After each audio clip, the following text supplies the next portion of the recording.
Bueno, a esta hora, radio, televisión, redes sociales y un invitado más es el párroco de San Cayetano en el sector de Providencia y director del área de comunicación social de la diócesis de Pereira, el padre Óscar Gutiérrez Pineda. Padre, un placer tenerlo con nosotros. Bienvenido, muy buenos días.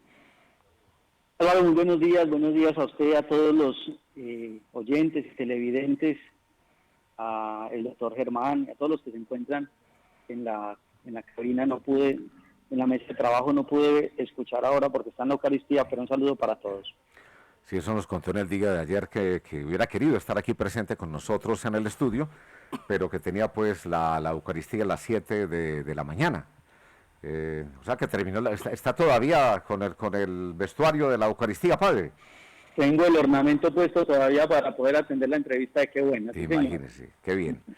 Doctor Germán Aguirre, nuestro invitado a esta hora. Padre, qué bueno saludarlo, qué bueno que nos transmita su mensaje espiritual en este fin de año. Ya faltan horas, un día y horas para que se acabe este año 2021.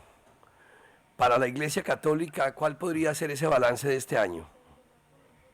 Doctor Germán, muy buenos días. Me alegra mucho escucharlo. Yo creo que el balance es que la Iglesia a nivel mundial ha estado muy atenta, acompañando a toda la humanidad.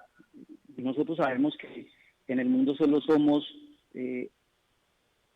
pocos católicos, tampoco es que seamos muchos, en el mundo somos 8.000 millones de seres humanos y no todos son católicos, pero sí la Iglesia ha sido como un faro en la humanidad, doctor Germán, donde el Papa, los obispos, los sacerdotes, los diferentes evangelizados han venido anunciando la esperanza frente a un momento tan difícil que estamos pasando a nivel mundial, porque la pandemia, la crisis económica, la violencia, la trata de personas, los procesos migratorios que se están dando no solo del tema de Venezuela, sino a nivel de Europa se dan muchos procesos migratorios terribles, dolorosos y nefastos, y allí la Iglesia está haciendo un acompañamiento silencioso, pero muy eficiente. Entonces yo creo que el balance para la Iglesia es positivo en cuanto que viene haciendo una compañía espiritual, que en últimas es la esencia y la misión de la Iglesia Católica. ¿Cuál es, padre, la diferencia entre una misa y una homilía? Qué buena pregunta, ¿sabe? Germán, me parece una pregunta muy buena y muy válida, porque a veces el Papa está celebrando la Eucaristía y algunos medios de comunicación dicen, el Papa celebró una homilía. No, la Eucaristía, la misa que nosotros llamamos o la Eucaristía, es todo el proceso, todo el encuentro, todo el sacramento que empieza desde que el sacerdote dice en el nombre del Padre, del Hijo y del Espíritu Santo y termina con en el nombre del Padre, del Hijo y del Espíritu Santo, pueden ir en paz. Y dentro de todo ese esquema, durante todo ese proceso que dura 45 minutos o una hora, hay una partecita que es la homilía, que es la reflexión que hace el sacerdote, el obispo o el papa, a la luz precisamente de la palabra de Dios que se acabó de leer, que es una lectura del Antiguo Testamento o del Nuevo Testamento, como estamos esta semana, un salmo y el Evangelio. Padre, también, digamos, la confesión, que era algo tan tradicional todavía, la gente se confiesa, pero digamos, ¿hasta qué punto, qué porcentaje ha disminuido? Y cuando la gente se confiesa, pues realmente, ¿de qué es lo que se arrepiente generalmente? Bueno, mira que yo también tengo como esa perspectiva, pudiera uno pensar que la confesión ha rebajado un poquito, pero Germán, no, la confesión sigue muy constante y uno se da cuenta precisamente porque pues, somos nosotros los sacerdotes los que nos sentamos en los confesionarios o la gente nos ve en el templo y nos dice, venga padre, confiéseme, venga que necesito hablar con usted. Entonces, la confesión no es que haya bajado mucho, sí se ha desacelerado por el tema de la pandemia, pero las confesiones vienen como estables en cierto sentido y los sacerdotes estamos haciendo la tarea. Un ejemplo de eso es la Catedral de Pereira, que todo el día está confesando y los sacerdotes están disponibles en la confesión, pero también en los diferentes pueblos y en los diferentes centros de culto estamos realizando las confesiones. Ahora, decir de manera específica de qué se arrepiente la gente, pues me quedaría difícil por el tema del sigilo sacramental. Pero lo que yo sé es que la gente no deja de alimentar su conciencia con la palabra de Dios, y esa conciencia lo lleva a reconocer que tiene situaciones de pecado que les enferma el corazón. Hay odios, rencores, envidias, muertes, muchas situaciones de esa, querido doctor Germán, que al final una conciencia iluminada por la palabra los lleva a postrarse de rodillas. Y además hay una cosa, Germán, y queridos oyentes y televidentes, que en la confesión el penitente experimenta liberación. Una verdadera liberación se sucede en el confesionario. Una verdadera liberación se sucede en el sacramento de la confesión. Y mire, este fin de año, yo, Germán, que acabo de llegar aquí a la parroquia San Cayetano, estoy sentado y hoy voy a estar confesando todo el día, y hay gente que me está esperando. Yo les dije, voy a estar en Qué Buena un ratico, en una entrevista hablando con mis amigos periodistas, pero ahorita vengo a confesarlos y allá están esperando, Germán, precisamente la confesión. Padre Oscar, respecto a la confesión, cuando el sacerdote algunas veces, después de leer el Evangelio, dice, con la lectura del Santo Evangelio son perdonados todos los pecados, se perdonan todos los pecados, capitales, veniales, todos, con esa lectura cuando el sacerdote lo dice. Álvaro, la verdad es que no sucede eso de esa manera. Primero porque pues, algunos sacerdotes vienen diciendo esa oración en altavoz, pero es una oración que se hace en secreto. Son de las oraciones secretas que tiene el sacerdote. El sacerdote lo dice de manera secreta por la lectura del Santo Evangelio, sean perdonados nuestros pecados, y es una petición que Dios le hace, perdón, que el sacerdote le hace a Dios para que la comunidad quede perdonada. Pero la confesión no es un hecho automático ni mágico, ni tan simple, sino que implica examen de conciencia, implica dolor de haber cometido el pecado, implica confesar ese pecado y además reparar. A mí me da mucha risa porque la gente cree que en la confesión simplemente el curita dice, va a rezar Padre Nuestro, una Ave María, y que por eso se le perdonan los pecados. No, permítanme, pero la madurez cristiana nos tiene que llevar a reparar. Cuando tú y yo hemos hecho algún daño a alguien y hemos maltratado, hemos acabado con el buen nombre de alguien, o le hemos quitado la vida a alguien, o hemos robado, caído en actos de corrupción, y nos confesamos, eso implica reparación. Dentro de la penitencia va un acto de reparación que pone el penitente, que es el sacerdote. Entonces no es una cosa pues como tan mágica y que suceda ahí en la lectura del Evangelio, porque algunos se podrían quedar como en ese ejercicio. Es como el que hace bendecir agua, mi querido Álvaro, hace bendecir agua, se lleva la botellita para la casa y se le va acabando la botellita de agua, y después abre el grifo y le echa, sobre la que está bendita le echa la otra, como si la bendición fuera algo mágico. Por supuesto que no va a ser así. Siempre que necesite el agua bendita y llene el recipiente, pues debe buscar al sacerdote para que le haga la bendición.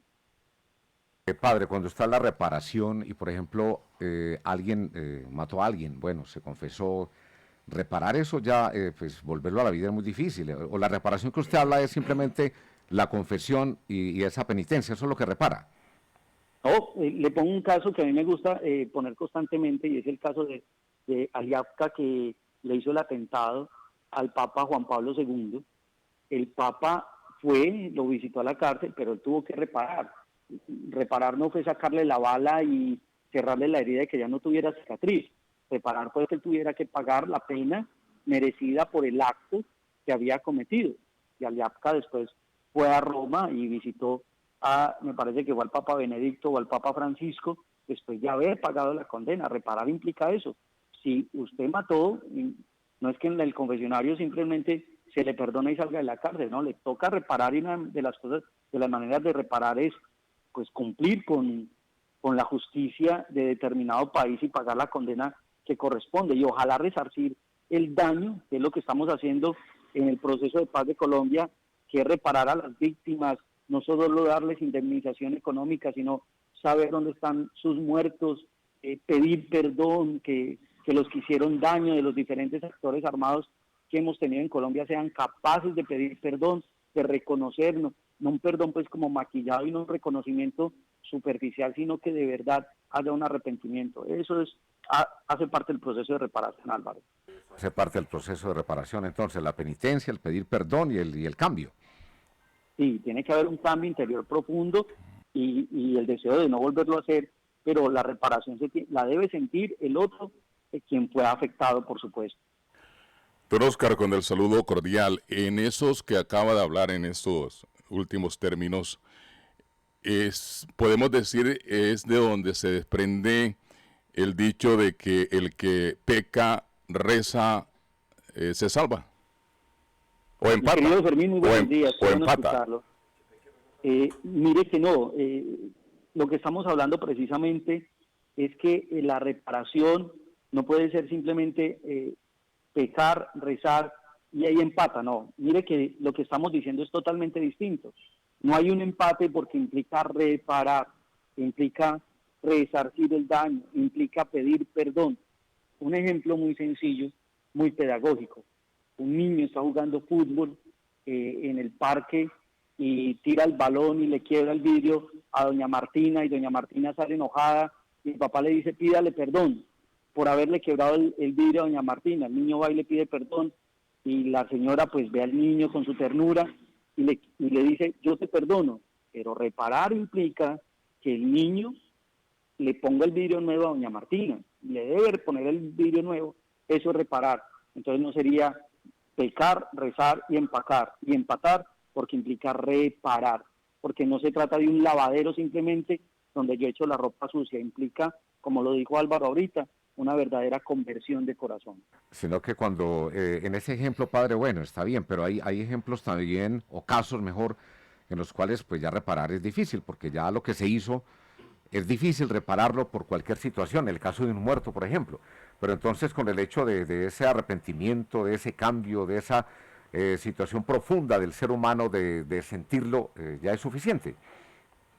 Sí, debe haber un sentimiento profundo, un dolor por haber hecho el daño, haberle quitado, estamos en el tema de haberle quitado la vida a alguien, de haberle quitado la vida a un anciano, de haberle quitado la vida a un bebé en el vientre de la mamá, de haberle quitado la vida a alguien por robarlo.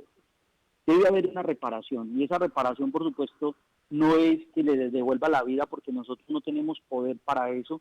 De hecho, nosotros solo somos transmisores de vida, pero no somos creadores de vida. Eso solo es algo que le toca a Dios. Pero la reparación implica que yo, si maté a un miembro de una familia, tengo que ir donde la familia, pedirle perdón, reconocer que fue un daño gravísimo, indemnizar inclusive económicamente, que no nos va a restituir la vida de la persona que le quité la vida, pero va a mitigar un poco si era la persona que suplía las necesidades, pero también pagar dentro de la ley colombiana. Por ejemplo, yo tengo que ir a la cárcel y pagar lo que me corresponde. Eso es reparar. Eso es lo que implica reparar. Padre Oscar, ¿cuáles son los pecados veniales, cuáles son los pecados capitales y cuáles son los pecados mortales? La diferencia. Me está poniendo como en clase de moral. Los pecados veniales, precisamente, Germán, son los pecados que yo cometo de manera sencilla, que no implican daño, sino por el contrario, es una cosa superficial. En la emisora les puede pasar que de pronto se salgan de control de alguna cosa, digan, pero este tipo, ¿cómo es que tan bruto, cómo hace esto, cómo es posible que no?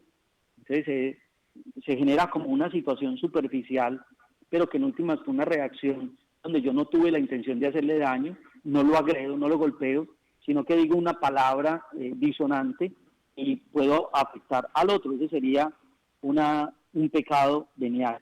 Pero la soberbia, la avaricia, la lujuria, la ira, mantener el rencor, sería un pecado capital que afecta precisamente mi conciencia, que afecta mi interior. La pereza inclusive, son pecados que me llevan a alejarme de Dios y tienen gravedad. Además que implican constancia, el pecado capital implica constancia, el pecado venial es una cosa pasajera, no constante, pero el pecado capital sí implica la constancia y eso afecta tanto mi espiritualidad como también la espiritualidad y la paz del otro. Los pecados mortales, el pecado mortal es aquel que me lleva a romper la relación directa con Dios. El secuestro, el asesinato, el incesto, el robo, el adulterio, la violación, el aborto, el suicidio, son pecados mortales donde yo rechazo de manera directa la voluntad de Dios, donde yo siento que estoy por encima de Dios. Entonces, el pecado venial es una situación superficial y pasajera, el pecado capital implica una repetición constante que me afecta de manera interior y afecta al otro, podríamos decir que de manera leve, pero el pecado mortal es aquel que yo hago haciendo una ruptura consciente con Dios y con la creación y con lo que me rodea. Mañana 31 hay una misa, supongo, una misa especial. ¿Cuál es el significado de esa misa? ¿Cómo llama esa misa? ¿Y cuál es el mensaje que ustedes le entregan ahí a los feligreses de cambio de año? Germán, gracias por eso, porque en todas las parroquias desde anoche y hoy algunas iniciamos un ejercicio que se llama las 40 horas. Las 40 horas implica invitar a la gente a los templos, a visitar a los templos de manera controlada, donde el Santísimo Jesús de Eucaristía está expuesto y allí vienen en familias. De hecho, hoy en el templo tengo 20 familias que están orando, han encendido unas luces y le entregan con gratitud todo lo que han vivido durante este año y empiezan como a pensar en los propósitos del nuevo año. Eso se llama las 40 horas y al final de las 40 horas, en la noche, ya depende del criterio de cada sacerdote, el Papa en Roma lo celebra a las 12 de la noche, se llama la Misa de Gallo, porque es cuando termina el día y empieza el nuevo día, y es donde termina el año y empieza el nuevo año, en la Misa de Gallo, y se le entrega al Señor los mejores propósitos, los mejores deseos de ser mejores, de empezar una vida totalmente nueva. Además, Germán, con otra idea fundamental, y es que el primero, a nivel mundial, celebramos a Santa María, Madre de Dios, y la Jornada de la Paz, donde el Papa a nivel mundial nos pide ser constructores de paz, mensajeros de paz, en la familia, en la empresa, en la calle, en el tráfico constante, en todas las realidades humanas que nosotros estamos inmersos. Entonces esa misa tiene unas características muy especiales, porque darle gracias a Dios por el fin de año, darle gracias a Dios por el nuevo año y comprometernos a ser constructores de paz. ¿Es una vigilia también, padre? Algunos hacen vigilia, sí, algunos hacen la vigilia sin... recuerden que ahora con el tema de la pandemia, pues se ha mitigado mucho el tema de la pandemia. Yo, por ejemplo, en la parroquia San Cayetano voy a tener una jornada de oración desde las 7 de la noche hasta las 9 de la noche. De hoy vamos a tener ese encuentro y mañana celebraremos la Eucaristía de fin de año a las 7 de la noche y la de Año Nuevo a las 9 de la mañana el 1 de enero, si Dios quiere. Padre, la misa en San Cayetano, la que está en el Parque de Providencia, ¿cierto? Sí, señor. Okay. Esa es una parroquia del año 58 y está en el sector de Providencia. ¿Y mañana a qué hora hace la celebración con usted allá? Bueno, la celebración mañana, estamos en las 40 horas, mañana todo el día estará el templo abierto también, y a las 7 de la noche haremos la celebración eucarística de fin de año con todas las familias, y la de Año Nuevo será el 1 de enero a las 9 de la mañana. Igual sé que muchas parroquias de la diócesis de Pereira están haciendo el mismo ejercicio de la Eucaristía de fin de año. Deben mirar los horarios con sus párrocos para saber cuál es la Eucaristía de fin de año y cuál es la de Año Nuevo. Queremos invitar a toda nuestra audiencia para el día de mañana. Nos va a estar acompañando acá en la cabina el padre William Díaz. El padre William está en qué parroquia en este momento, padre Oscar? Transfiguración del El padre Señor. William está en la parroquia de la Transfiguración, acá abajo en Los Quebradas. Rica. Sí, señor. Mañana él nos va a acompañar y vamos a hacer un minuto de silencio y él nos va a acompañar a hacer una oración por todas las personas que durante este año 2021 fallecieron acá en Dos Quebradas, en Risaralda, en Colombia, en el mundo, esos personajes que faltaron. Le vamos a estar haciendo un homenaje para que la gente nos escriba. Me pueden escribir a mi celular al 315-333-8204, 315-333-8204, me dicen el nombre completo de la persona, qué fecha falleció de este año y cuántos años tenía, es decir, para que le hagamos un homenaje y le hagamos una oración muy especial a estas personas que partieron en este año 2021, que nos dejaron, que están ya gozando de la gloria de Dios. También le vamos a hacer una oración a los niños que nacieron durante este año 2021, no solamente a las personas que se fueron, sino también a los que llegaron. Padre, su bendición para toda nuestra audiencia y los deseos para toda la feligresía, para toda la gente que nos está escuchando y nos está viendo a través de la emisora y el canal para este año 2022. Querido Germán, lo primero, felicitarlo por ese signo tan profundo que van a hacer mañana con el padre William, además que es un sacerdote de una espiritualidad que transmite mucha alegría, y qué bueno que oren por los difuntos y también por la vida que empieza. Yo le deseo a ustedes en la mesa de trabajo, a todo el equipo de Qué Buena, a los muchachos que están ahí en el máster, a los que nos están escuchando en la radio, en las redes sociales, a los que nos ven en televisión, que el Señor los bendiga, que el Señor les haga sentir su presencia, que el Señor les muestre su rostro, que el Señor llene de fortaleza su corazón, que el Señor los anime en los sueños y en los proyectos que van a emprender para el 2022, que a pesar de las dificultades no se sientan solos, porque Dios los está acompañando. Les deseo que el Señor los llene con la gracia del Espíritu Santo, les renueve el corazón y les ayude a sanar las heridas del pasado. Y los bendigo en el nombre de Dios uno y trino, en el nombre del Padre, del Hijo y del Espíritu Santo. Amén. Amén, Padre. Muchas gracias, Padre. Un feliz año para usted, para su familia, para toda su comunidad. Que el 2022 pues nos traiga y les traiga cosas muy buenas, muy positivas. Gracias por estar con nosotros acá una vez más en el informativo del Eje Cafetero. Un abrazo y que Dios los bendiga. Feliz día. Igualmente, ya son las 8 de la mañana, 4 minutos, despidiendo el año con el informativo del Eje Cafetero. Así se baila ping-pong con tus paparos. En vivo más